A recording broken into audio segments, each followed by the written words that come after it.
Hello YouTube bro, my name is Nicholas Montez. Welcome back to my YouTube channel everybody, and today we are doing a spring movie season review.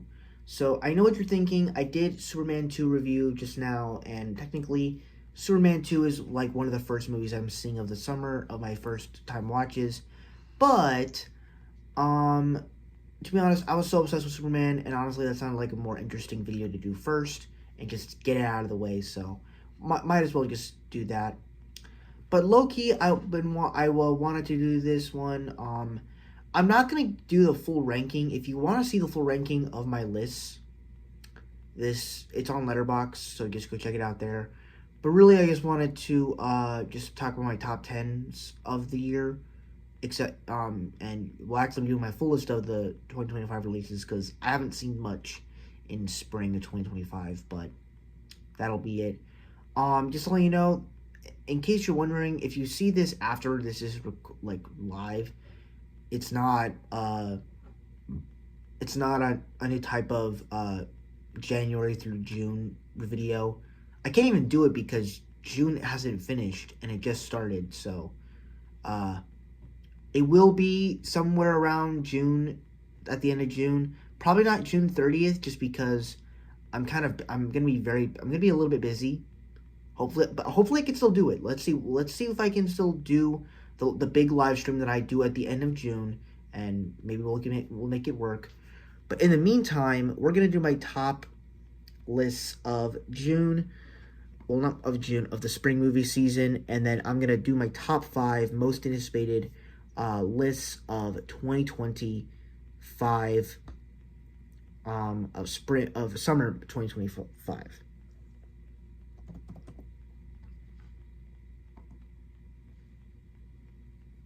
All right, let me make sure. Let me let this load real quick.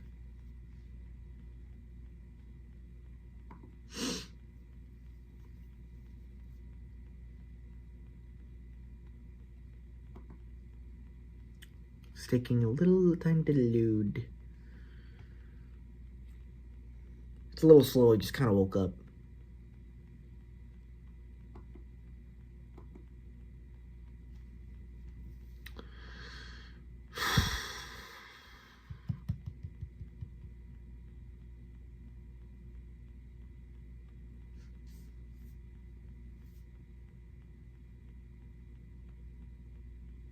All right, it's back. So I'm just gonna do the spring movie season 2025 movies first, just to kind of get it out of the way.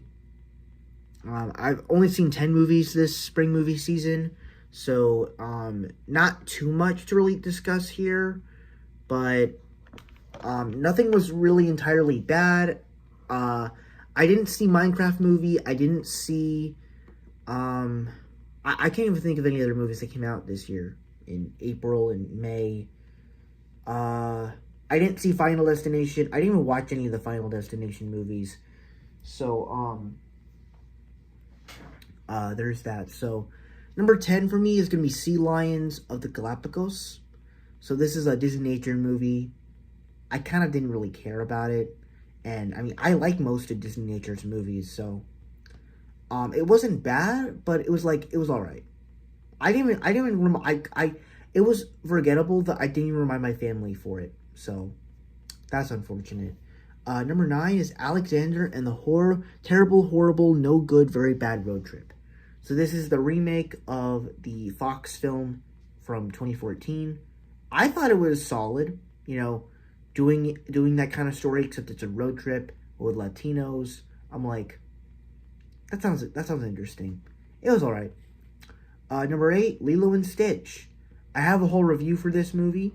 I enjoyed it. I thought it was a good movie. Not as good as the original film. Nothing can beat the original, but it was a fun one.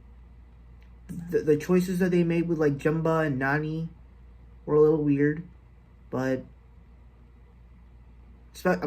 Nani I can respect. But Jumba, what were they thinking casting the guy that played Humpty Dumpty in Puss in Boots to play him? Like, what? No. Number 7, Havoc, the action movie on Netflix with Tom Hardy. that was also directed by the people that did The Raid. I thought it was pretty cool. Number 6, I have Snow White. I'm gonna be completely honest. This movie should not be hated. Like, I don't understand. I really do not understand the hate that this movie got. Like, everybody's saying Gal Gadot's acting is bad, and saying I understand some of the dwarfs, but they look cute in a way. But the CGI does look horrendous. But it's a sweet movie. It's like and it's not even nostalgia. It's like it brought back like good fashion Disney, and I'm like, this just kind of works, for my opinion. So I thought it was good. Then we have Mission Impossible: Final Reckoning. Me personally, I thought it was another good Mission Impossible film. It's entertaining. Well, it's not entertaining as much. It's very slow, and it takes a lot while to get going.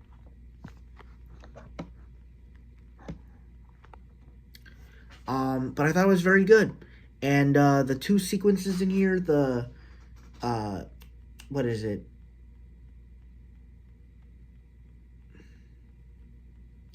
The submarine scene and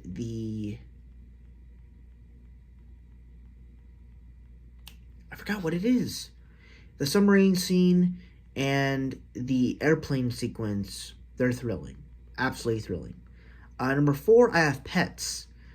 This is the documentary on Disney Plus about pets.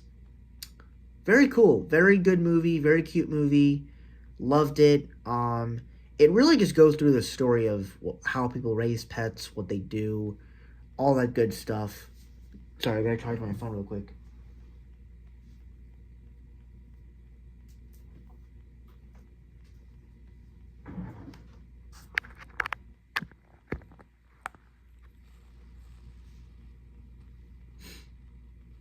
Wait, let me see. Okay. We are good. Number 3, I have Not Just a Goof. So this is the documentary based off for a Goofy movie. I thought this was a great documentary. Once again, Disney Plus really just does great with documentaries. And honestly, I think it's just because it's documentaries about stuff that I'm interested in, whereas you have all these documentaries that are based off people that I just don't really care about, or topics that I don't care about. And for me, if you want to make a documentary about every single Disney movie that's come out, I'm all down for it. I want to know the making of these iconic movies. Like, they made Jim Henson Idea Man last year. They made Christopher Reeve's Story. I want to know more about that. And this was just another great example of Goofy movies' failure and then uprising success. Just a great uprising story for a film. Number 2, Sinners. Boy, is this the top movie of the year. And to be honest, there was a time where I was actually obsessed with it, where I was like, oh my god, I am so excited for this movie. And then I could not believe of how, like, good it's doing. Like, it's the highest grossing movie of the year, and it's also just like the first movie in a long time to where everybody is going out and saying, like, I loved that movie, and everybody's going to go see it. And it's the first time that a box office film is going to be seen where nobody is going to see it because of a gimmick, which I love.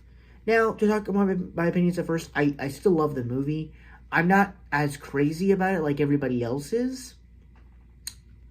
To be honest, there wasn't really a movie that I'm crazy about yet, but this one in particular, I personally think it's definitely Ryan Coogler's best movie by far. I love the direction they did. I like just having this whole thing take place in one simple location. Just kind of the way they did all the characters and the world, the way the movie's shot, the horror is good. Even though the horror and action elements, I kind of wish they did a little bit more of, but I still thought it was a great and thrilling experience. But coming in at number 1, my favorite spring movie season movie is Thunderbolts. This is another one that I think it's my favorite movie of the year. though it is not a movie that I am like love it. Like I don't I love it, but I don't have it as like my favorite movie of the decade. But it was still a great movie, and I think the reason for it is number one, it's a Marvel film. Let's just be honest, right there. Second thing off, they were able to do a team up movie where you brought all these different characters together where you have, except they're a lot similar, where you have like three super soldiers, two assassins, and then like Bob. And to be honest, like obviously I was digging this idea when it first came out, but then again, like, and then at the same time, it's got, you know, the comedy, the humor, everything you want in a team movie, even the action, and it does pretty well for the practical action. But it also has a nice style to it, where it kind of has this A24 feel, and it's all about like depression, and you know, and something I really loved is I loved how it kind of dived into every character's like depression state. Like, we already knew Yelena was going through so much with the death of Natasha and all that stuff, but she feels so alone, and she talks about that constantly in the movie. Like all the stuff with John Walker and him losing his wife leaving him, and his son, and taking his son. I'm like, that stuff is crazy deep. And then like even Bob and him dealing with his parents fighting, like that's crazy, honestly. To be honest, I just really enjoyed a lot of this stuff in here. And the ending, like the movie felt kind of complete, like felt complete, even though I'm honestly excited to where the rest of the thing is going to go in Doomsday, when we see them fight the Fantastic Four or whatever, or they meet the Fantastic Four. So yeah, that's my favorite movie of the spring movie season. Let's go ahead and talk about the first time watches, which for me they're just a lot more interesting for me. So we'll head on to those.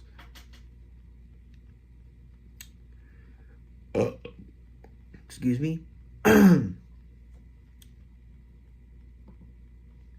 Alright, so coming here to number 10, which I guess I messed this up a little bit, but number 10 is Chef. So, for some reason, I put Lethal Weapon 4 at number 10, but I think it's supposed to be like maybe 15 or something. I don't know. Number 10 is Chef. Jon Favreau movie. I wanted to watch this because I wanted to make a grilled cheese for the first time, and I was also obsessed with food a lot back in this time.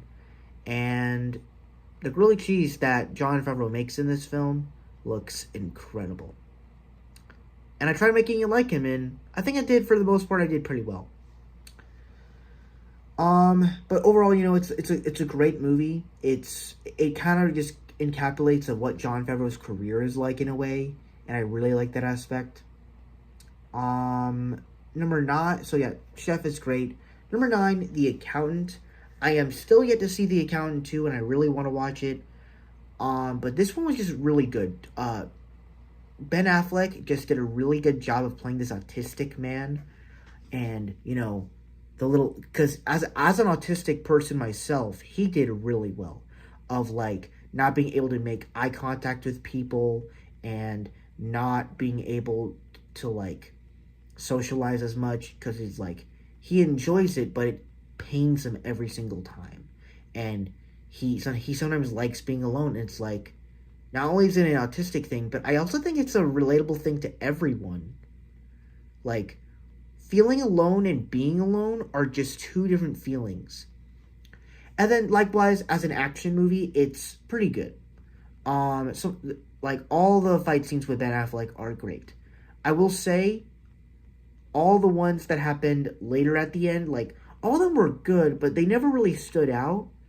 But all the ones like at the end with him and his brother, they were great. And I thought like that was actually brutal. And honestly, once again, this is directed by the guy that did Warrior. This guy, I forgot his name. What? David O'Connor? Gavin O'Connor. Yeah, Gavin O'Connor. What he's great at doing is both sports movies sports dramas and brother dramas. This is both a brother drama, but now he's doing an action drama. He did Warrior, that was an action drama, plus brother. The way back, it was a sports plus, well, not brother, but it was a sports drama. And he's doing a new genre, but in a mixture of both, and I really enjoyed that. There's going to be another Gavin O'Connor film on here that I absolutely loved, so we'll talk about that later. Number 8, I have Ninja 2. Ninja 2 Shadow of a Tear, or Tear, I don't know. This one was very good. I think this is like one of the best action movies I've ever seen, starring Scott Adkins. I was in a Scott Adkins mood in April, and I loved this film. It was so creative. Number 7, I have End of Watch. This is a police film from the director of Bright, that Will Smith movie where he's like killing aliens or whatever. I forgot who directed this. I can't remember. Yeah, David Ayer, the guy that did Bumblebee, not Bumblebee, The Beekeeper. I was watching. Did I forget his name again? David Ayer. I was watching David Ayer films in March. Really enjoyed it. So yeah, this is a great film. Number 6, I have The Lion King Hollywood at the Hollywood Bowl. This one just goes on the top 10 for the obvious reason. I'm a massive fan of The Lion King. And I heard that it was on Disney Plus around this time, or I think it was added like back in February. And for some reason I was just so busy that I just didn't really have time to watch it. But, I had a car ride up to Disney, and I decided, you know what? It's like the ride's like 3 hours. Maybe I could watch this to pass the time. And I technically watched it for like the first hour, and then I watched it when I got up to Disney. And I'm going to say, this was great. This was a great experience for all Lion King fans. You get to see Ernie Sabella and Nathan Lane finally say farted. You get to see, Jim Cummings and Jeremy Irons. You get to see Jeremy Irons come and sing the full version of Be Prepared. You get to see the young voice of singing Simba come and sing with Nathan Lane and Ernie Sabella. It is great. Only problem is, I wished that this whole thing was longer. That and I like the way they did it too. Like, they kind of talk about some of the history of the Lion King. Like, Elton John gets to say some things. They even incorporate some of the songs from like the Lion King remake, maybe even the sequel, and even the Broadway show, which I was really astounded by. So this movie is great. I just wish that if this is the length of how the show was that they did at the Hollywood Bowl, I'd be really disappointed, and honestly, I kind of wish that they did more. But maybe that's just me being selfish and I wanted more, but that's just me. But for what they gave, was great. Number 5, I have Miracle. This is the other Gavin O'Connor film that I wanted to talk about. I loved this movie.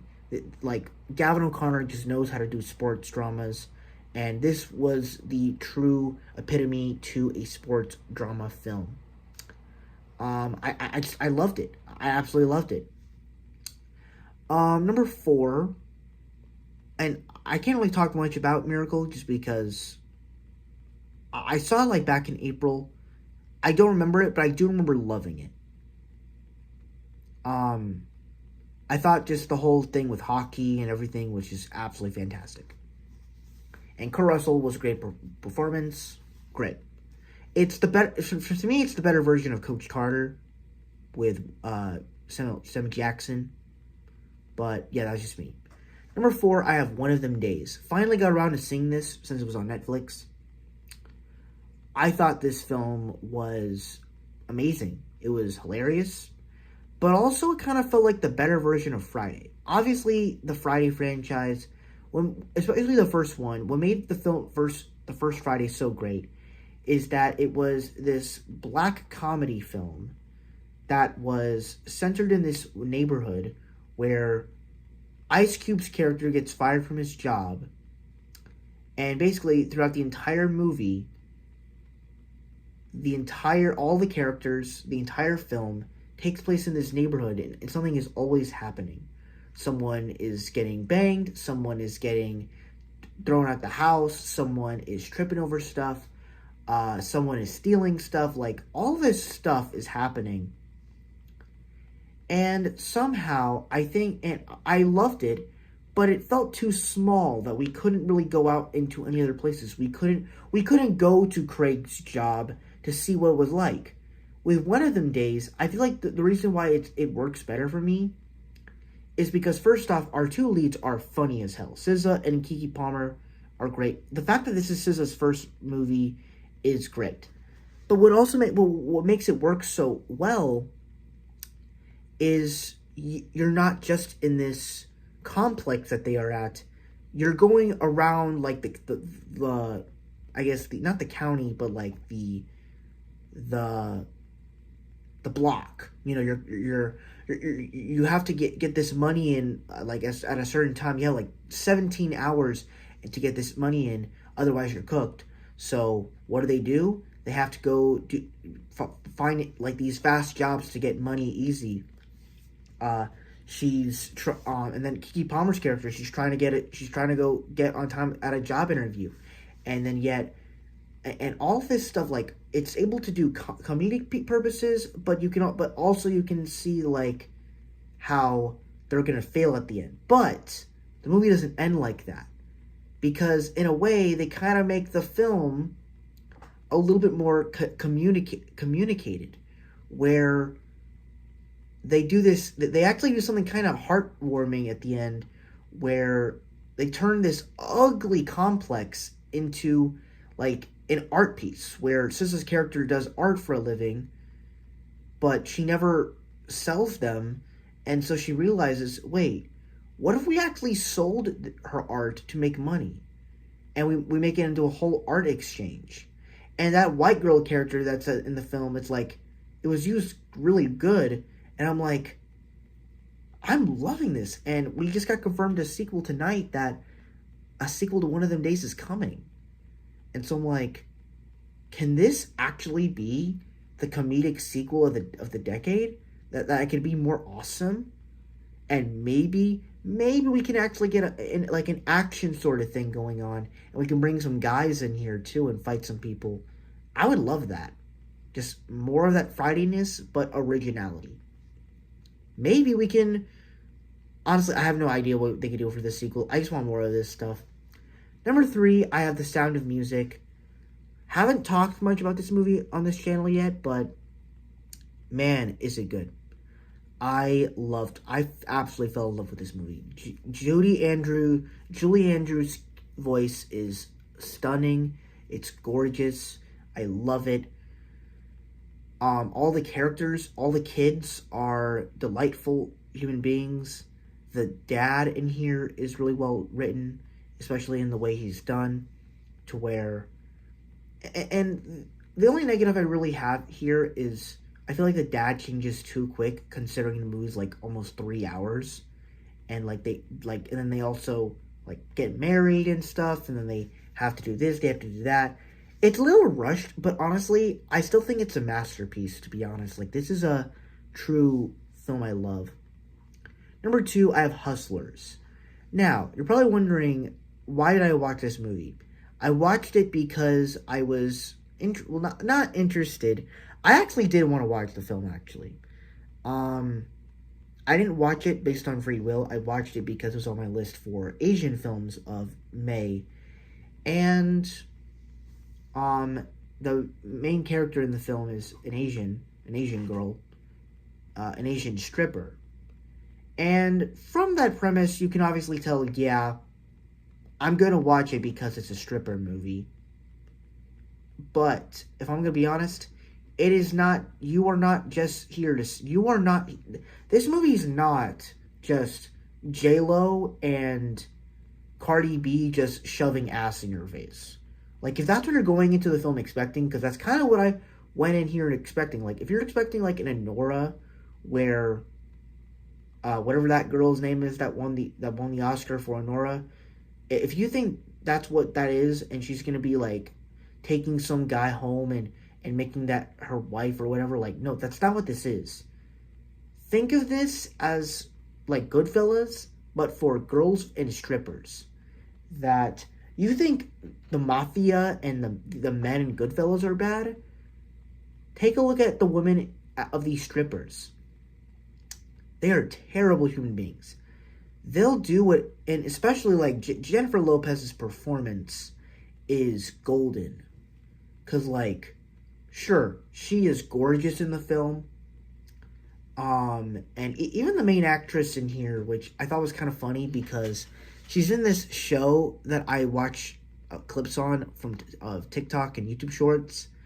That she plays a mom that just like cannot accept that her son does well in school, and she wants him to just do more work because it's like if he's successful he will get behind.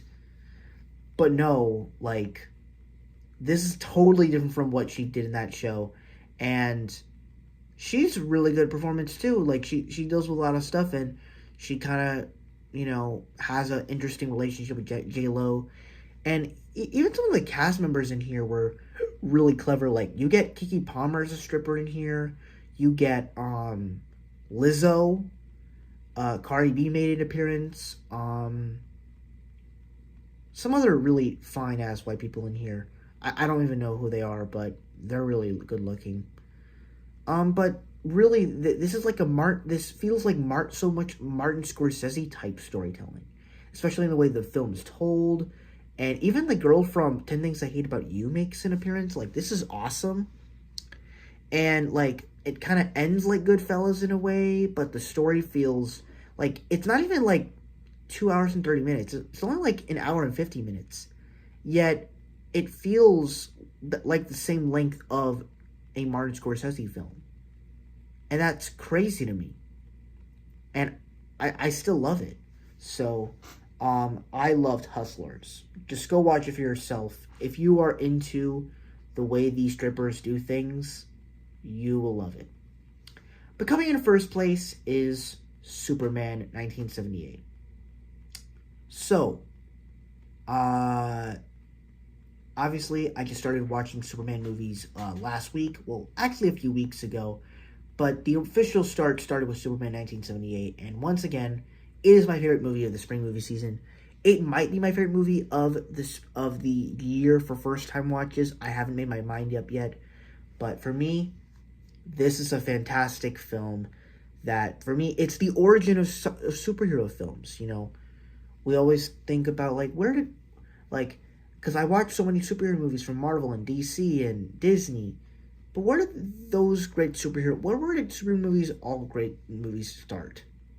And it started with Superman, where, I loved the music, the score in here. Like, as soon as I heard it, I'm like, oh yeah, I'm in love with this. And then, like, just tell it, like, the way it's able to just take its time in telling its story is so well done. Christopher Reeve's performance is fantastic. Some of the special effects, they don't age well, even though I did like the time warp one. I thought that was really cool. All the little characters throughout this whole film are great, and just overall, it is just a great movie that makes superheroes feel magical, and they really did a great job at that. So for me, Superman is my first time watch of 2025, and that will close out spring season of 2025. I think it was a good year for movies, good time for movies. But yeah, that's just my thoughts overall. And now we're gonna do quick my top 5 most anticipated movie lists of summer of 2025.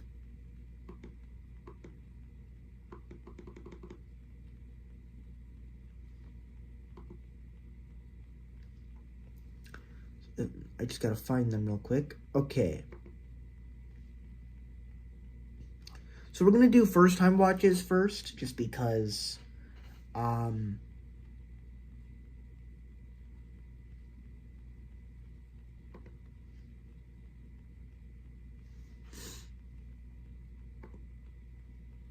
alright, so Number 5 for me is going to be The Wolf of Wall Street.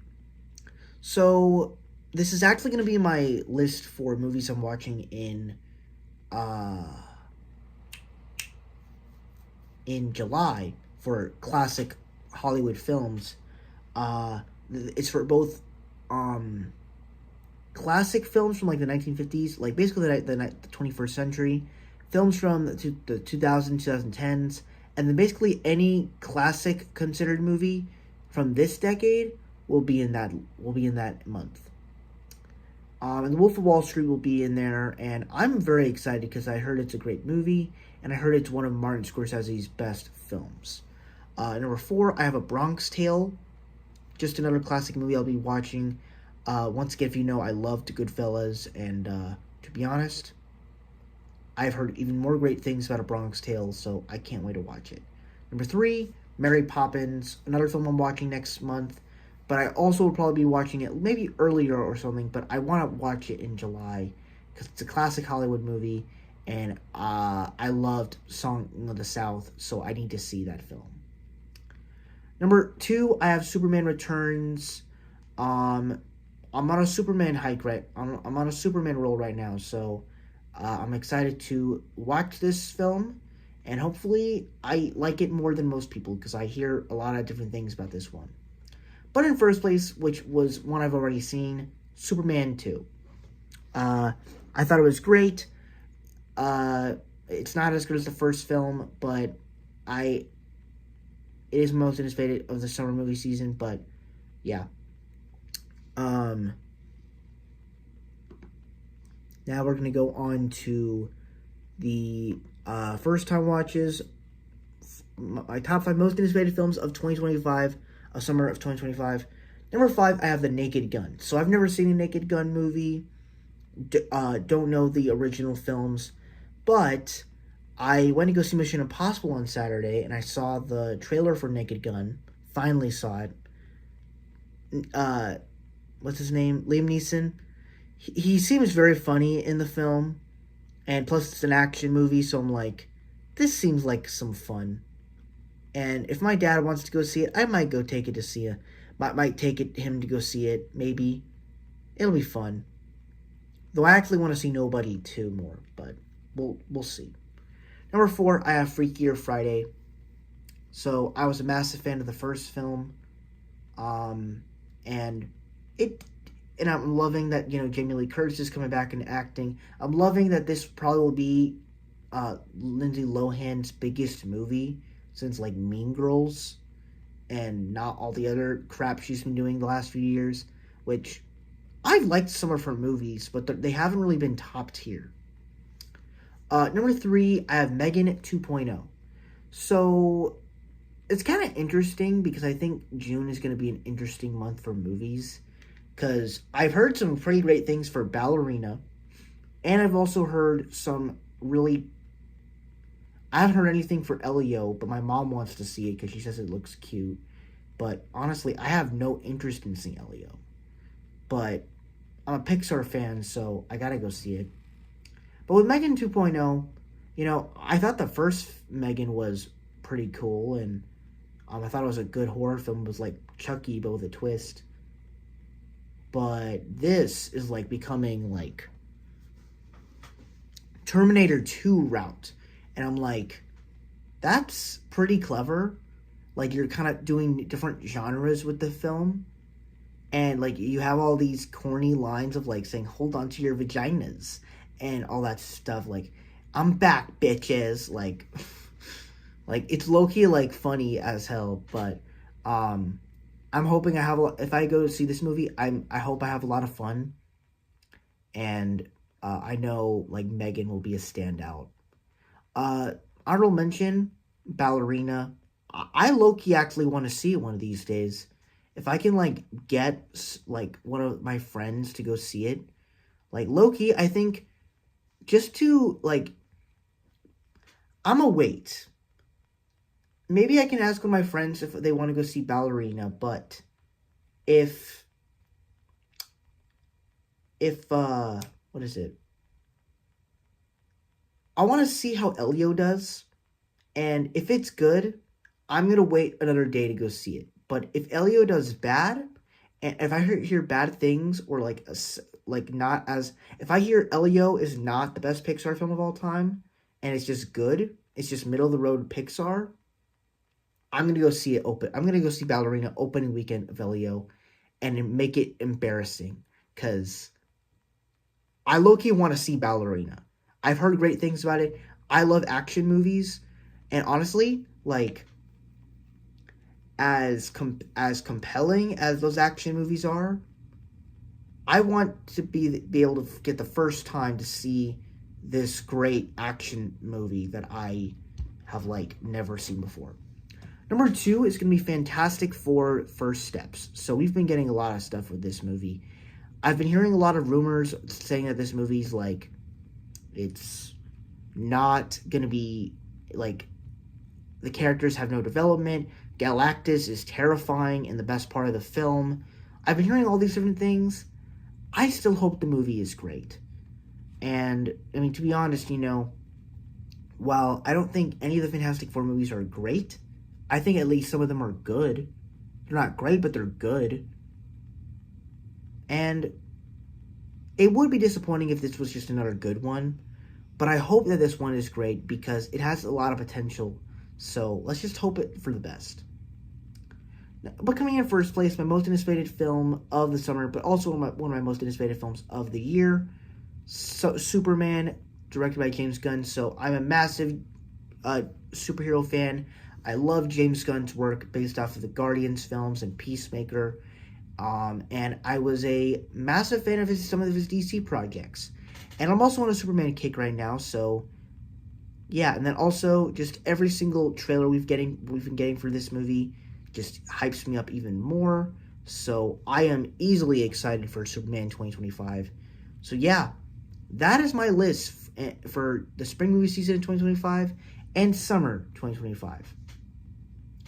So that is kind of it for now. Thank you guys so much for watching. I really hope you enjoyed. Don't forget to like, comment, and subscribe. And I will see you guys in the next video. Bye-bye.